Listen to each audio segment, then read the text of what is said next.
बात करेंगे त्रिभुज के बारे में। जो कक्षा 10 में त्रिभुज है ये बहुत ही महत्वपूर्ण है। इसमें ज़्यादा से ज़्यादा अंक आते हैं। करना कुछ नहीं होता, बस समझना। सबसे पहले त्रिभुज की परिभाषा जान लेते हैं। तीन रेखाओं से घिरी आकृति को त्रिभुज कहते हैं। तीन रेखाओं से घिरी आकृति को त्रिभुज कहते हैं। अब त्रिभुज कई प्रकार के होते हैं। एक होता है समकोण त्रिभुज। समकोण त्रिभुज क्या होता है? समकोण त्रिभुज एक होता है, एक समबाहु त्रिभुज होता है, एक समद्विबाहु त्रिभुज होता है। समकोण त्रिभुज का मतलब होता है ऐसा त्रिभुज जिसका एक कोण 90 अंश का होता है, उसे हम क्या कहते हैं? समकोण त्रिभुज कहते हैं। समबाहु त्रिभुज ऐसा त्रिभुज जिसकी तीनों भुजाएं बराबर होती हैं तथा तीनों कोण 60-60 अंश के होते हैं। मतलब समबाहु त्रिभुज के सम मतलब बराबर, बाहु मतलब भुजा, यानी कि सभी बराबर भुजा। अगर किसी त्रिभुज के तीनों भुजा बराबर होती है उसे हम समबाहु त्रिभुज कहते हैं। और प्रत्येक कोण 60-60 अंश के होते हैं। प्रत्येक कोण 60-60 अंश के होते हैं। और समद्विबाहु मतलब सम मतलब बराबर, द्वि मतलब दो, बाहु मतलब भुजा। अगर बराबर दो भुजा हुई तो क्या कहेंगे हम? समद्विबाहु त्रिभुज। और इसके दो कोण बराबर होते हैं। समद्विबाहु त्रिभुज के दो कोण बराबर होते हैं। तब हम त्रिभुज में, लेकिन ये नहीं पढ़ना है इसके बारे में, ये सब पीछे की चीजें हैं, बता दिए। अब बात करते हैं इसमें हमें जो पढ़ना है समरूप और सर्वांग। समरूप और सर्वांग।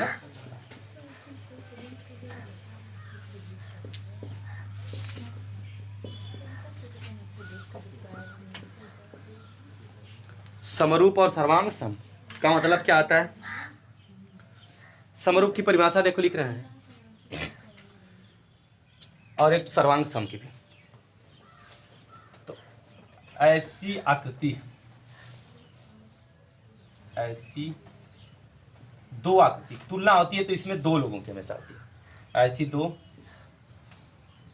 आकृति जिनका आकार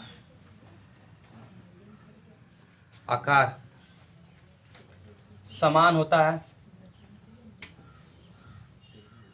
है, परंतु माप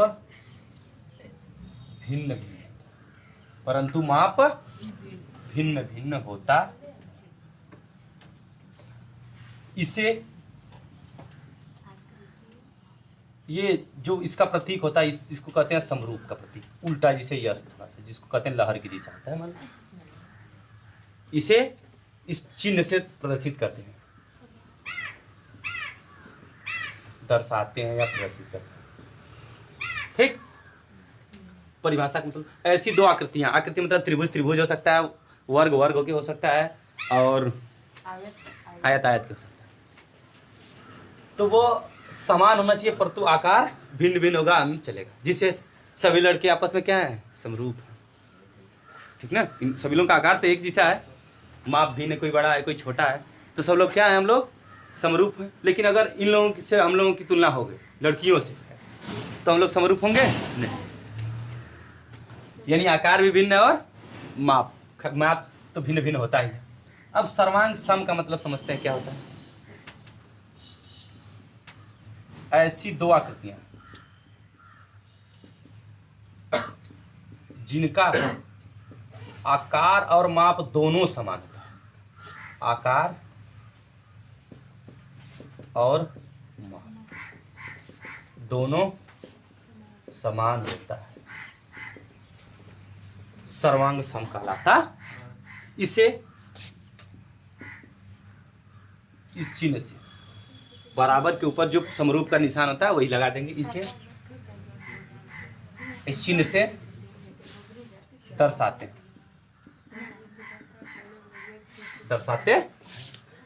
ठीक। जैसे अगर हम एक घोड़ा ले लेते हैं और एक हाथी ले लेते हैं, इन दोनों की तुलना हम कर रहे हैं, तो घोड़ा और हाथी सबका आकार भी अलग होता है और माप भी अलग होता है। खैर आकार अलग है तो कह सकते हैं समरूप नहीं होंगे। अगर घोड़ा की तुलना घोड़ा से कर दिए तो वो क्या है? एक के समरूप है। लेकिन सर्वांग सम का मतलब जैसे कि घोड़ा के जो वजन है, हाइट है, अगर दोनों की एक जैसे होगी, जिसको कहते हैं हम शकल देखते हो कभी कभी दो लोगों को, तो सब कुछ एक जैसा होता है, तो कहते हैं हम शकल है दोनों लोग, तो इसी चीज़ को हम क्या कहेंगे? सर्वांग सम है दोनों लोग। अगर हाँ उनमें परिवर्तन हुआ, एक लोग का माप कुछ और है, एक लोगों का माप कुछ और है, तो वो क्या हो जाएगा, समरूप के अंतर्गत है। मतलब रूप बस समान है और सर्वांग से मतलब सब कुछ समान, ठीक ना। अब बात करते हैं तो इसके कुछ नियम है समरूप। अब समरूपता के बारे में हमें पढ़ना है। देखो अब बात करते हैं, इसमें एक प्रमेय है 6.1, यानी कि पहला प्रमेय यानी पहला नियम समरूपता का नियम पहला है। पहला प्रमेय देखो क्या है कि यदि किसी त्रिभुज के एक हम ले लेते हैं ए बी सी ले लेते हैं, किसी त्रिभुज की एक भुजा के समांतर यानी इसमें से किसी एक भुजा को ले लेते हैं, चाहे ए बी को ले लेंगे, चाहे ए सी को, चाहे बी सी, किसी एक भुजा के समांतर अन्य दो भुजाओं को भिन्न भिन्न बिंदु से खींची जाने वाली रेखा, भिन्न भिन्न बिंदुओं से प्रतिच्छेदित करती रेखा या खींची जाने वाली रेखा इन दोनों भुजाओं को समान अनुपात में विभाजित करती है। करने का मतलब इसके समांतर यदि एक भुजा हम यहाँ से एक खींच लेते हैं, इसको नाम देते हैं ई और एफ, नाम दे दिए, और वो किसके समांतर है, बी सी समांतर है ई एफ, किसी एक भुजा के समांतर है। तो जो वो अन्य भुजाओं को जो प्रतिच्छेद की है तो उनको समान अनुपात में विभाजित करती है। समान अनुपात विभाजित करने का मतलब ए ई बटे के ई बी बराबर ए एफ बटा के एफ सी, यानी ये दोनों क्या होते हैं, बराबर होते हैं। ये दोनों क्या होते हैं, बराबर होते हैं। तो यानी कि चाहे इसके अगर हम मान लेते हैं समांतर एक ठो इसे खींच दिए, किसके समांतर, ए बी के समांतर ये रेखा खींच दिया, मान लेते हैं इसको नाम देते हैं ए और ये तो नाम है डी जी नाम देते हैं। तो यानी कि जो ए बी के समांतर डी जी रेखा है तो वो क्या करेगी, ए सी और बी सी को समान अनुपात में विभाजित करती है, यानी ए जी बटे के जी सी बराबर बी जी बटे के जी सी, यानी वही समान अनुपात में विभाजित करती है। यही है पहला इसका नियम। पहला नियम यही है कि किसी त्रिभुज के एक भुजा के समांतर खींची गई रेखा अन्य दो भुजाओं को किसी बिंदु पर प्रतिच्छेद करती है तो उसको समान अनुपात में विभाजित करती है। ये पहला प्रमेय होता है, ठीक। अब बात करते हैं इसके दूसरके प्रमेय की। तो दूसरका प्रमेय सेम इसका उल्टा होता है।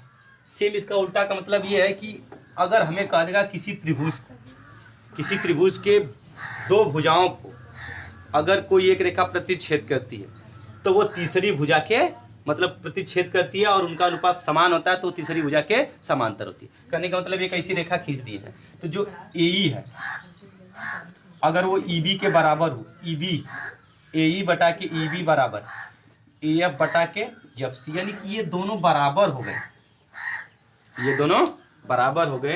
तो जो ये दोनों रेखाएं समांतर होती है, जिससे सेम इसका उल्टा, जिसे समांतर रहता था तो हम बता देते थे कि ये दोनों समान अनुपात में विभाजित करता है। अगर ये समान अनुपात में विभाजित करता है तो भुजा क्या होती है, दूसरे के समांतर होती है, यानी कि ई एफ समांतर है बी सी के, ई एफ समांतर है बी सी के।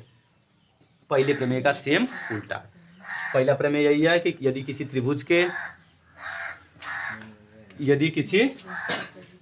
के एक भुजा के समांतर खींची गई रेखा अन्य दो भुजाओं को किसी बिंदु पर प्रतिच्छेद करती है तो उन दोनों को समान अनुपात में विभाजित करती है, किसी बिंदु पर समान अनुपात में विभाजित करेगी, ये कह सकते हैं। और जो दूसरका प्रमेय सेम इसका उल्टा है। क्या है उसमें कि किसी त्रिभुज के दो भुजाओं को प्रतिच्छेद करने वाली रेखा अगर दोनों भुजाओं को समान अनुपात में विभाजित करती है तो वो तीसरी भुजा के समांतर होती है, यही प्रमेय है। इसी प्रमेय पर सारे पहले प्रश्नावली के क्वेश्चन चलते हैं। प्रश्नावली के पहला क्वेश्चन इस प्रकार से दिया है। इसमें क्या कहा गया है कि जो डीई है, सवाल में दिया है कि डीई समांतर है किसके, बीसी में। दोनों सवालों में डीई बीसी के समांतर है। तो पहले सवाल में ईसी का मान और दूसरे के सवाल में एडी का मान ज्ञात कीजिए। पहले सवाल में ईसी का मान और दूसरे के में एडी का मान ज्ञात कीजिए। फिर हम अभी पहले प्रमेय में बताएं कि किसी त्रिभुज के दोनों भुजाओं को प्रतिच्छेदित करने वाली रेखा तीसरी भुजा के समांतर होती है तो वो दोनों को समान अनुपात विभाजित करती है। तो हम कह सकते हैं कि जो ए डी है वो डीबी के बराबर, यानी एडी बटे के डीबी बराबर एई बटे के ईसी। ये दोनों बराबर होंगे, दोनों बराबर हो गए। इसमें भी वही तरीका होगा कि एडी बटा के डीबी चाहे डीडी बराबर एई बटे के ईसी। ये दोनों बराबर होंगे प्रमेय नंबर 1 से। अब जिसका जिसका मान दिया रख लेते हैं। एडी का मान दिया 1.5 बटे के, बीडी का मान दिया 3 बराबर, इसका मान दिया 1, इसका में ईसी का दिया ही नहीं तो ईसी रख लेते हैं बराबर। अब एडी का बराबर इसमें भी नहीं दिया है, मतलब ये पहला सवाल है दूसरा सवाल, दोनों को एक साथ देख लेते हैं, नहीं तो इसको भी रुक जाओ देख लो इसको। अब क्या करेंगे, इसका इसमें गुणा कर लेते हैं और इसका इसमें, यानी इसको सीधे सीधे पलट लेते हैं तो ईसी बन जाएगा, चाहे जैसे कैलकुलेशन करना है ईसी हो जाएगा। और इसको पलटेंगे तो 3 बटे के 1.5, यानी कि 1.5 को हमको लोग कहते हैं 1.5 से भागा 3 में देंगे तो 2 आएगा, यानी ईसी का मान क्या आ गया 2। चाहे जैसे इसका कैलकुलेशन कर सकते हैं तो ईसी का मान 2 आएगा। अब बात करते हैं इसमें ईडी का हमें पता नहीं है तो एडी का लेते हैं, एडी लिख लिए बराबर, बीडी का तो पता है 7.2। अब देखा एई का पता है 1.8 बटे के, इसका पता है 5.4 हो गया। तो एडी बराबर इसका इधर गुणा कर देंगे तो 18.7, अरे 1.8 गुणे 7.2 बटे के 5.4। इसको जैसे भी काटना होगा, जैसे भागा जिसको आएगा कर सकते हैं। इसको काटेंगे तो 18 3 54, 3 बार में कट जाएगा। अब 3 से इसको काटेंगे तो 3 दूनी के 6, 1 12, 3 चौके 12, यानी कि 2.4। अच्छा इसको काट दिए 0.1 अंक पर, इसमें भी 0.1 अंक पर, इसमें भी, तो हटा के 18 3 54, यानी 1.8 का पहाड़ा 3 बार पढ़ेंगे तो 5.4 आ जाएगा। तो 3 बार में कट गया, 3 से उसको काट दिया 2.4, यानी एडी का मान 2.4 आ गया। ऐसे ही सारे क्वेश्चन को इस प्रकार के होंगे तो लगा